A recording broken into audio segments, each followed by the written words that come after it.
what's going on? It is me, Makani. Welcome to Culture Rise. This is the space where we get to talk, share, learn culture, whether it's ethnic, whether it's native, whether it's social. Today we're diving in to the culture of music, the culture in music, and the perfect guy to do that is the guy who's in the music scene. He does it, he plays it, he records it, he does everything in the music industry and a lot more. Shawn Pimental, how are you, brother? Aloha. Good, brother. How are you?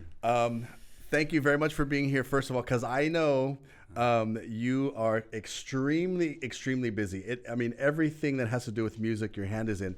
But because we are a cultural show, and this is going to be difficult for us, a lei for you, kukui, and I have to hand it to you because somebody over at the CDC might say something. We'll keep it that. Of course. First song, we'll get right into it. First song you ever remember singing? Oh gosh, like recording or from young? Just singing. From young kid time. Your earliest recollection. Probably like Aloha Nanakuli. Wow. Yeah. Right into it. Yeah. I'm thinking like Twinkle, Twinkle, Little Star. No, because my dad, he played music. Yeah, he still does. He plays in church every Sunday. And so he used to take me to the bars when he was playing. And so I'm the youngest of 5, and I'm the only one that didn't graduate from college. And I was like, because you probably took everybody else to the library, and you took me to the bar, and look where I ended up. So. And which is a perfect thing. And I always say that era, growing up like that, because we know a lot of our friends that we grew up in that bar scene. Right. Either your parents were a dancer or a musician, and you sat, and everybody knew you.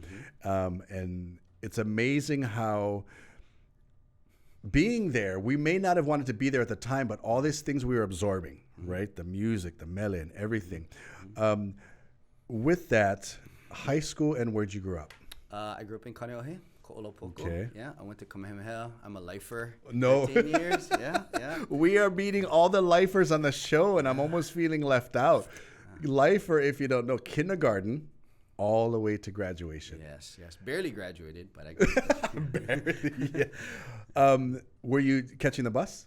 Yes. Wow. City bus and school bus, because the school bus is that's a lottery. You don't always get on the school bus. Is it? Yeah.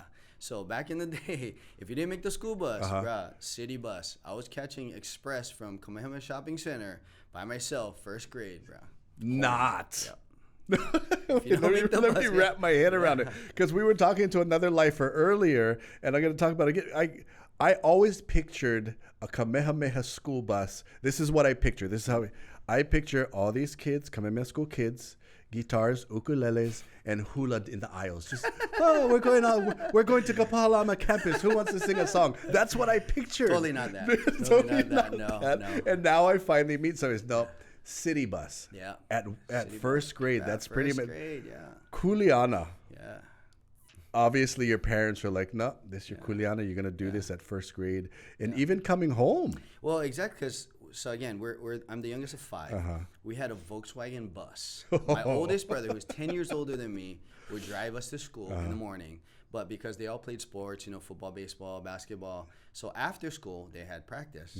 So I couldn't wait around. You had to. Yeah, I had to come home. So it's find your way home. Like if you live in Kaneohe on the windward side, the rule in our house is the car only goes to town once and comes back once. If you're not in it, find your own way home, bro. So yeah, we're very resourceful in that way. Now, growing up that way, being the youngest, ethnicities for you? Hawaiian, Chinese, Japanese, English, Scotch, everything. Yeah, I like that. Yeah. What was more prominent in the household? Mostly Hawaiian. Yeah, I would say my mom's dad is Hawaiian Chinese, and he was around a lot more. And in fact, he was a tennis pro. So there's some really awesome stories about that guy, Albert Cam. Yeah. Now the name sounds familiar. It's a whole nother. So my mom's a Cam. Yeah. Okay. Chinese, Hawaiian Chinese, but predominantly Hawaiian, I would say. But as I got older, I realized my kuleana, to learn my culture more. So. I just was you read my mind, because I always ask this question, and people sometimes think it's strange. When did you realize you were Hawaiian? From a young age, especially at Kamehameha, and I think this is, kind of the urban myth about Kamehameha is that you go there and you're just immersed in culture. But, back in our days, it wasn't like that. We had Hawaiian studies, we had a bit of Hawaiian language, and even from a young age, I really kind of latched onto that. That was one of the subjects I really liked. Like math, English, no, not so much. But this, I really liked it. And as I got older, when I got into high school, I really wanted to take Hawaiian language. There was probably like 4 people, in Hawaiian 401 at that time, 4th year. And, my mom was like, I think you should take Japanese because they're buying all the golf courses. They're buying everything. I think everybody my age had the same, We thing. did. Yeah. And she cut out newspaper articles and would tell me, like, this is where the money is. And, So. Same thing for me. I would learn Olelo at the university. I'd go home, talk to my grandfather, and be like, what are you talking about? Right. We're diving into the culture of Shawn Pimental and music. This is how we do it. Bringing you what matters. Viewers can receive the Star Advertiser digital full access subscription for just $9.95 per month. Go to staradvertiser.com and click on subscribe. Use the code AHITHING. Hey, thanks a lot for joining us right here on Culturize. First of all, I got to thank Kaimio Kekai for making me look better with clothes on. And Star Advertiser, we're talking the culture in music, the culture of music. Shawn Pimental is here. And talking about Kamehameha School, as you realized, I guess I should change the question to when did you realize you're Hawaiian, but when did you realize you're Kuleana? Did you pili to music first? Or oh, yeah. You talked about language, but because you played your entire life and you learned, when did you know that this is going to be my thing? This is my thing. So at a young age, my parents actually put me in drum lessons when I was 6. And so drums was always my thing going through. And then it was about middle school, I started to really latch onto Hawaiian music. But it wasn't until high school that I got into concert glee and taking Hawaiian language and, doing song leader and all that stuff that really kind of, like ho'opa, the idea of this is my kuleana, So drums is your foundation. It is, yeah. And it's a funny side story. So that's how you played drums. He played drums. I was dancing at Paradise Cove Luau. Now, mind you, we're not talking Polynesian drums. Right. You had a drum kit, which I thought was the coolest thing for a luau. Right. O'Brien brought me on. O'Brien Aselu brought me on. He hired me. He did wonders with a lot of us. But that's where I first started seeing you on the drums, and I knew you were a musician. And then I seen you guitar, and then ukulele, and then what don't you play? Video games. That's a perfect answer. So guitar, ukulele, drums, obviously. You play brass. Any instrument? I actually played trombone in school, and I played the cello. No way. Yeah, and so when I was in 8th grade, I really loved the cello from from elementary. So I stopped playing the drums, and the high school band director, Mr. Reichel, came and found me in the orchestra room, and he was like, "What are you doing?" He's like, "You're a drummer. Put that thing down and come with me." And I was like, "I love the cello. I want to do something different because I've been playing drums all my life, But you're the beat keeper. Can't get away with it. Yes, the whole pie. Right? A story I heard, correct me if I'm wrong, there was some time in high school that you and, was it Kale? Kale Chang, a good friend Kale Chang, you just wanted to change the composition of the school song. Yeah, is that a story? That is. So when you ride the bus back from like sporting events or anything like that, when you get on campus, everybody stands up and sings the school song all the way up. And we just started getting creative. We actually saw that movie, Lean on Me. Remember yeah. The rest and so we thought, well, that's kind of cool. You should rearrange the school song. And so we did it, and we taught it, and Kale and had some crazy ideas, and we taught it to our friends, and we started singing it like that, and then we got in trouble. No, can't do that. What? How'd you hear that? I don't know. I just know the story. Yeah. And I thought it was brilliant because I'm hearing Ray Ra. Yeah. And knowing Kale, knowing you, and the manao and the knowledge you guys have of music, I was like, do you guys still remember it? A little bit, yeah. Kalima probably better than I do. What happened? I think you guys should record it. It was kind of like an R&B sort of like acapella, because that was the time that like Boyz II Men was coming out, and then all these acapella groups, were like getting really big. Because I'm thinking to myself, there's got to be a time. Who wrote the Kamehameha song? Do you know? I think it was Charles E. King. So there's got to be a time that when somebody was putting the music to it that they were like, hey, maybe this, maybe that, maybe this. Oh, I'm sure. And there was a different time and place, you know, for music. So things are a lot simpler then, but the influences in music, you know, with like brass and woodwind instruments and that sort of thing, you know, kind of influenced the arrangement, I'm sure. So I'm just putting it out there. What if it just happened to be, listen, Kealii, Reichel, Lahaina Luna, right? Kept a little bit of the tune. But what would happen, you think? Who'd you get in trouble by? They would excommunicate us. Yeah. They'd like banish us. Yeah. I would think that would be a good holamua, right? Kavamamo, kava kahiko, right? Yeah. And we're just taking something that we know. I understand though. It's tradition. It needs to be founded in tradition. Like many things, you know, there's things that you can change and there's things that should, you know, stay. So, I tried. Yeah. And you know, if Randy Fong tells you don't do it, there you don't do it. There you go. So Yeah. we'll leave it at that. So we don't want to get anybody excommunicated. We're talking about the culture of music and all kinds of things that has to do with Shawn Pimental. Aloha Termite and Pest Control, your local and leading pest and termite control solution in the state. Always providing you superior service with Aloha. For all your money needs, Hawaiian Financial Federal Credit Union is here for you. Visit hificu.com. That's hi-fi, letter C, letter U.com. Hey, what's up? How's it? Aloha. Thanks a lot for joining us here at Culturize. My name is Makani. We're sitting with Shawn Pimental, and we're talking music, his background in music, the culture of music. You're at a point now, we talked about, we'll move on from the Kamehameha school song. Now, you've just expanded. You've got your hand in a lot. Everybody wants your knowledge, your talent in there. And Mary Monarch, how long have you been involved with Mary Monarch? Oh now? Gosh, I started going to Singing Mary Monarch and in the 90s. I started playing at Mary Monarch, and the last 20 years I went back and I counted them, and every year the last 20 years I've played at Mary Monarch. Now I think the beauty of that is now you play with different groups, right? How what would you ask the question? So, like, you know how sometimes you're at Mary Monarch, you play for different halau. Yeah. What was the most halau you played for in one Oh night? gosh, probably like 5, I would say. No. Yeah, like 4 or 5. And everybody thinks it's really cool to do that, and it's not. It's really difficult. Because all they see, well, maybe they don't see it, but they see you running back, changing your lole, Yeah. putting on another one. Yeah. And what's the mindset in that? Because, like you just said, people think it's easy. It's switching gears because there's such a huge kuleana when you're actually the ho'opa'a for the halau.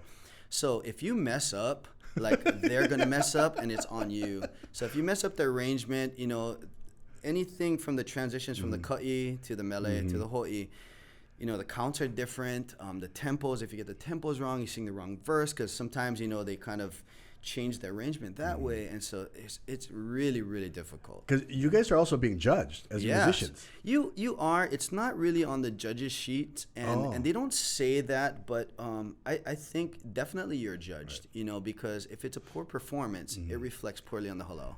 So although they're not really scoring the music per se, they certainly are, because you're part of the performance. You know? And like you said, it's like as hula is, the ho'opa'a is the one who makes the dancer.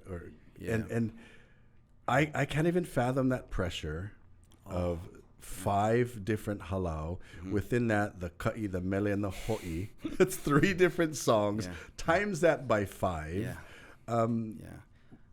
Just how long do you practice for that? It depends. Some halaus are months before, and some kumu, you know who you are, the week before, you know.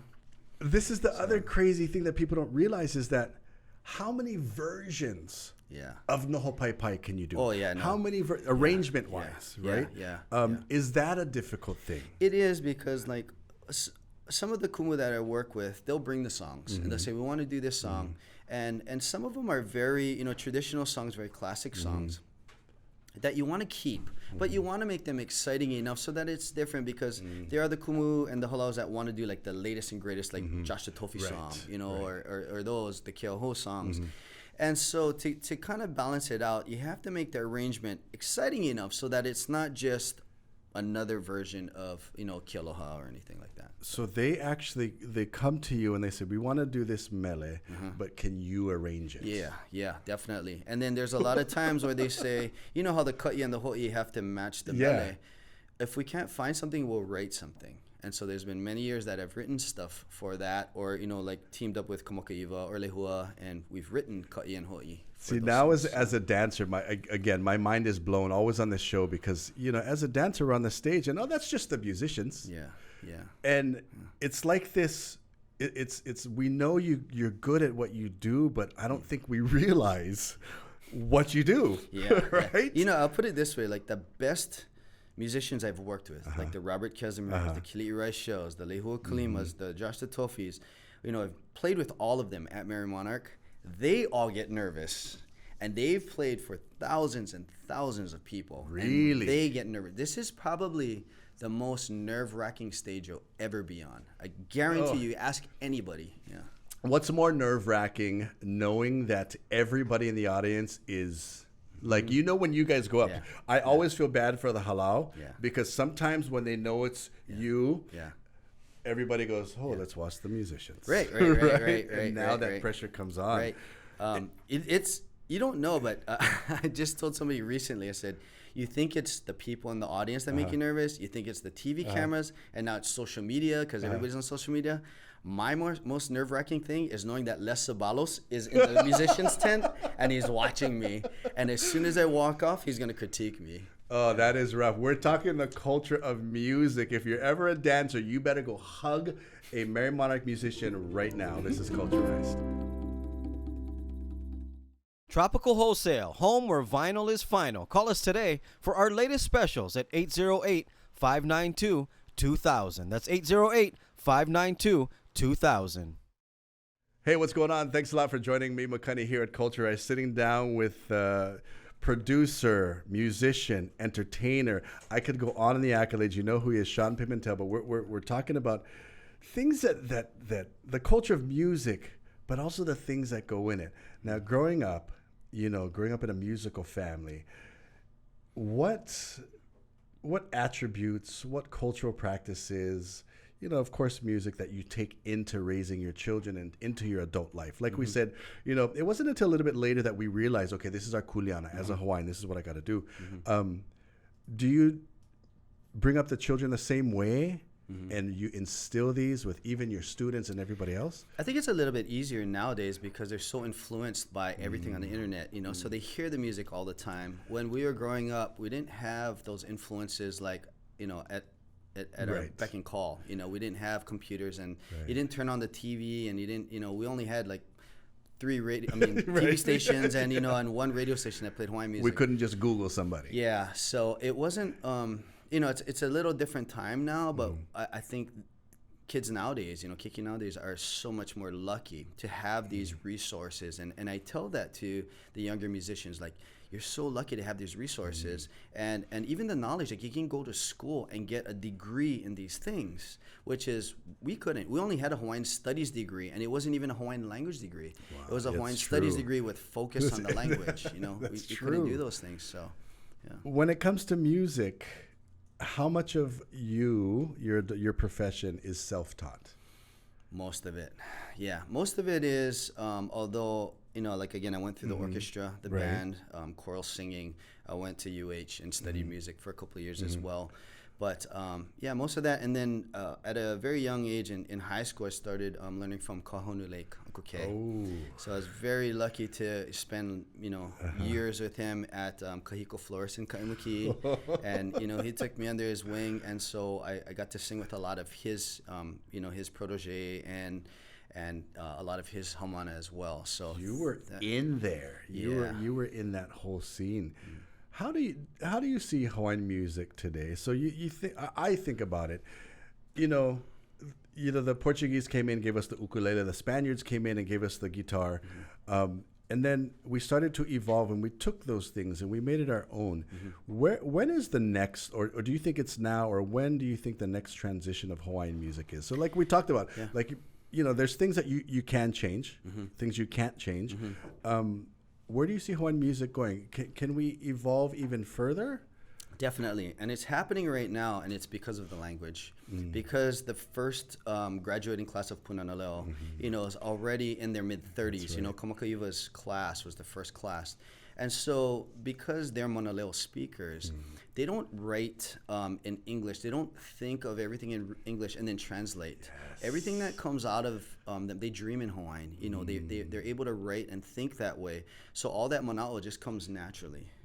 That's true, because it's now they have to say, well, this I'm writing it this way, I'm going to haku it this way, Right. but if you want to translate it into English, good luck. Right. And so what that allows, though, is that we can tell our own stories today from our perspective, which is, and we talk about this all the time, where Hawaiians, we're always considered a past tense culture. Ooh, everything is always that. Hawaiians used to, that. the songs, the chants are always like kawakahiko. But now, especially after the Mauna movement, it changed everything. And now all these new songs, and it's awesome to see our friends and colleagues that are Monaleo and that speak in these like really, really poetic sort of Hawaiian phrases, and it's beautiful, their visualization. It's almost like when they're talking like this, you just want to play a guitar while they're talking, because what's coming out of it is their first thought is Hawaiian. Yes. And I think that's always the problem with preserving and perpetuating, right? It's like, oh, that was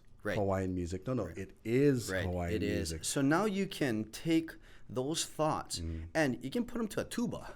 But because that mana'o and that thought process was written, from a Manaleo perspective, the whole it's not that it doesn't matter, but it's just accompanying what the story is. So now we can take it and run with it, and so it's beautiful to see the keiki doing like hip hop music and all these things, all the things that we've done with Kaumakaiwa, and do dance music and house music and rock and roll, and we take it all over the world, and perform that. Culture in music is what we're talking about. Extended version on our YouTube. This is Culturized.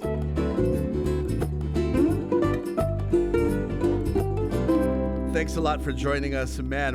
I'm loving this right now.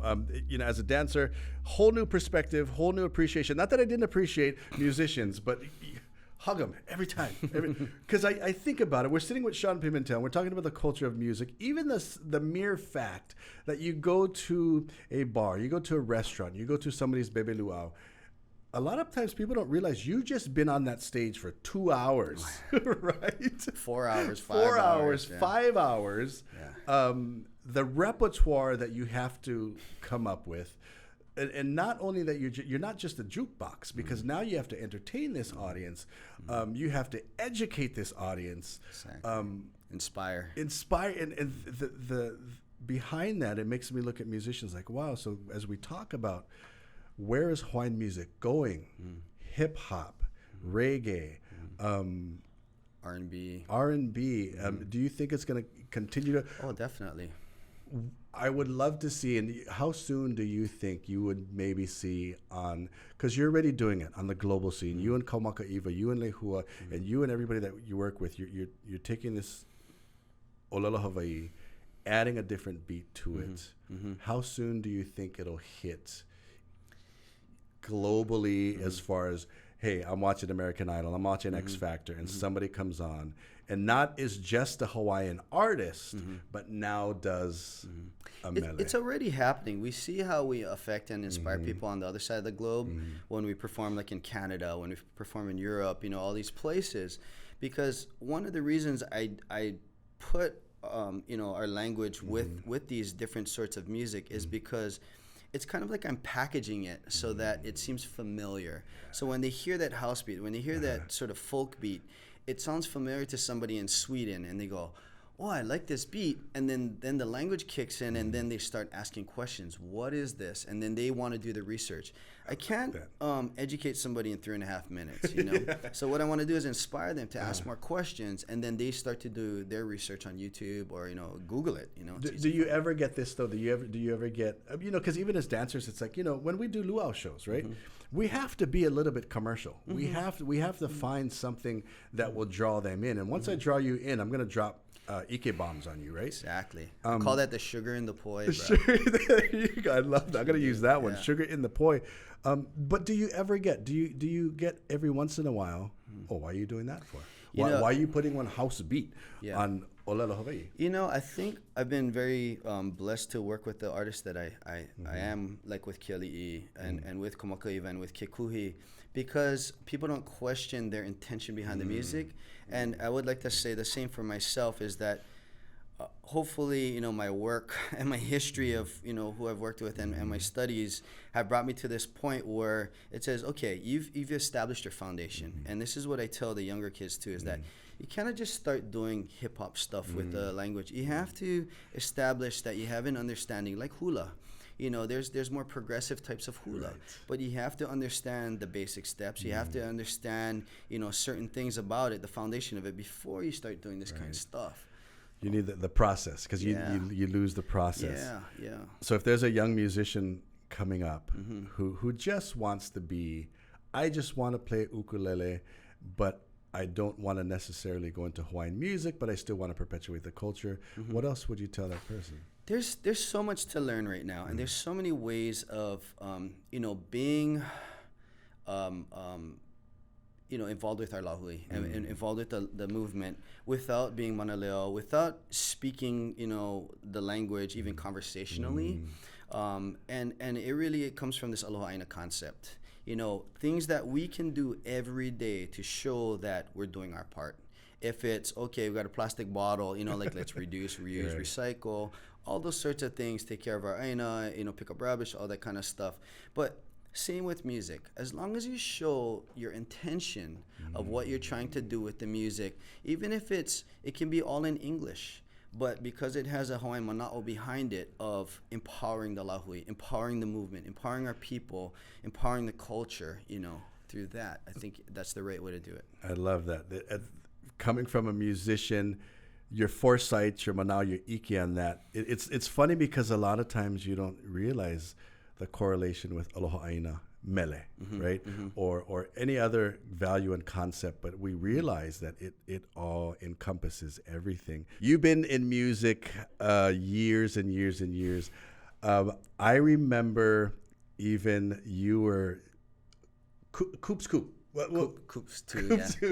Entertainment. The reggae scene. What was that? What groups did you create with KOOPS2? Well, so before that, the way that I got into that was right out of high school. I joined the Waiho'olu'u Keanui. And so when I was 18, I joined the group. We toured with Tom Moffat, you know, went to Japan and Saipan and Guam and all those things. We did a bunch of records. And then from there, I started freelancing as a drummer. So I was playing with Fiji and Roby, Shawn and all those guys. And then with 3+. And then 3+ was the first one. They came to me and said, you know, we're working together for a couple of years. They said, can you produce our second album? I said, okay. And that's when I created the KOOPS label. And so that was my first one, What do you prefer? Hawaiian music? Reggae? You know, it's all the mood. It's definitely Hawaiian music, because that's definitely my kuleana. You know, the reggae thing, it's great, but, you know, we're at this age where we're like, that's young boy music, you know? Like, you just aged us right now. It's uncle. Like, no, you guys listen to that. Put it on the Hawaiian music station. That's right? Because we always had that. Our grandfather, Mila and I's grandfather, always had a transistor radio in the room consistently on KCCN, right? Playing Hawaiian music. You've played with Fiji, with Roby, with Kealii, Kaumakaiwa, Lehua.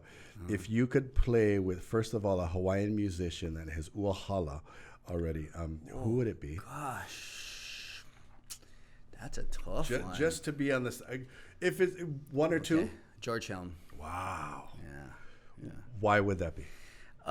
Because I know his teachings and I've seen how he inspired true aloha aina through his music and how he was an activist through music, and that's what I aspire to be. You know, I aspire to you know, everyone says, you know, activists. We should all be activists. We should all speak up for what we believe in and what we live. And to see how far back that aloha aina concept started with them, with Koho'olawe Ohana, really changed my whole life. And the fact that you're using music as the medium to share aloha is amazing. So George Helm would be one. Who else would it be? Gosh, there's so many from before. Who would you want to sit down with maybe not perform with, but sit in a room and hakumele. Oh, Anti-Mary Kovenapukui, of course, yeah. Imagine what that would be like. I know, I can't imagine. I can't. You know, I've gotten to, work with Antipua Kanakaole and the Kikuhis and Antinolani, and I mean, that's, I think, the closest to that sort of legacy, but that's just a different time and place, Is it easier to compose music, arranging-wise, than hakumele? I think it depends on the material that you're working with and really what the end goal is. Some songs, like you talk to other songwriters, some of them come easy. Some of them come in 5 minutes. Some of them take 5 years. What is it for you? Do you have to set a tone, like you get your vai and you get your notebook out and you just kind of, or is it moi uhane? Or yeah, it's moi uhane. It's being inspired, being outside. I love being outside. I really get inspired by traveling, whether it's and it can be in a very urban place away from home. But it's that longing for home, like that longing for loved ones. When you write breakup songs or love songs for people that you haven't seen for a long time, could be family or whatever. Yeah. First song you've ever hakued? Oh gosh, remember? I was like in high school, or actually I think probably the one that I can remember was probably right out of high school. I wrote one for the Makali'i on their first voyage because Bani Kahapea, at the time, my oldest son was going to Punana Leo Kauaiha'o. And Bani Kahapea is our po'okumo, and then she left to go sail on Makali'i. And for some reason, it just blew me away that what they were doing, I could see it because, Hokuleo was doing it for so long. But to know somebody firsthand who affected my life because she was teaching my keiki, to see how they would risk their life for our culture, for our people, to tell the stories, Do you remember those words? Oh gosh, I don't. And I ask her, we still joke about it because I say, do you have a copy of the song? And she goes, no, you had it. And I can't remember. But yeah, it's been so long. Again, hit the subscribe button. Comment down below if you have a music request. You want him to write a song for you. How many halau have you played for? Oh gosh, that's probably almost every halau I can think of. Like, God, there's had to be like more than 20. Wow. Guarantee here, and then if you count like the Japan halau as well, that's a whole nother one. But halau on the continent, halau for Mary Monarch and other, it's been a lot. Yeah. Any projects outside of Hawaiian music? Ooh, what you got? Outside of Hawaiian music. So outside of Hawaiian music right now, I've actually just kind of delved back into like an R&B sort of vibe. So I've been working a lot with Isaac Moreno. Wow. Kilana Mokulehua, DeAndre Bracken's sick. I always back him up when he comes into town. That's amazing. So we've been doing Blue Note a lot, Johnny Helm, and I'm back playing the drums a lot. So, and Justin Young's coming back into town because he's got a new record coming out. So we're doing Blue Note in a couple weeks. But I love doing that kind of music because not that it takes me away from Hawaiian music, but it always kind of gives you a fresh perspective when you come back to what it is, but never forgetting, like, even when I'm doing that kind of music, my intention is still to uplift. It's still staying pono about all those things. Must be local boys. Oh yeah, 3 local boys. Who are those guys? If the tape doesn't get warped when I'm so scared to play the tapes Lanai gave me all the tapes of 3 Local Boys. Are you serious? And we're gonna do something together, and I'm every day I'm like looking at the tape to put it in so that I can digitize it and work on it. And I'm so afraid to stick the tape in because it's like you get one chance. It's old. And then it's gonna go. You're gonna pull it down. It's like that was the only copy. So. That's it. Any other questions? Ruben has a question. Yeah. Your favorite music video you did in multiple cities? In 2019. 2019. Right. Mexican. Right, with the Mexican. That should narrow it down. No. That should narrow it down. I even like right before the pandemic, I started to kind of like spread my wings and do a lot more film and TV stuff, and post production stuff. And we got to work together with Ruben and his crew on the Census music video, which is like super awesome. Ruben Carrillo. What? Carrillo. What? Yeah. You mentioned that. That really flatters me. And he took me to New York. Man, we went to Liberty Island. We're the only ones on the island. We shot at Grand Central Station at 3 in the morning. Nobody was there. It was shut down. In California, in San Francisco at the Bay Bridge with Markeli Uhomalu. I'd love to get that guy to shoot for me. Yeah. You know you've made it when you get to shoot with Ruben. Yeah. Again, thank you so much for joining us. I know you got some producing to do. Everybody's all happy now. I'm gonna have to learn how to sing or something. Talking the arts, culture in music with Shawn Pimental. This is Culturized. Mahalo.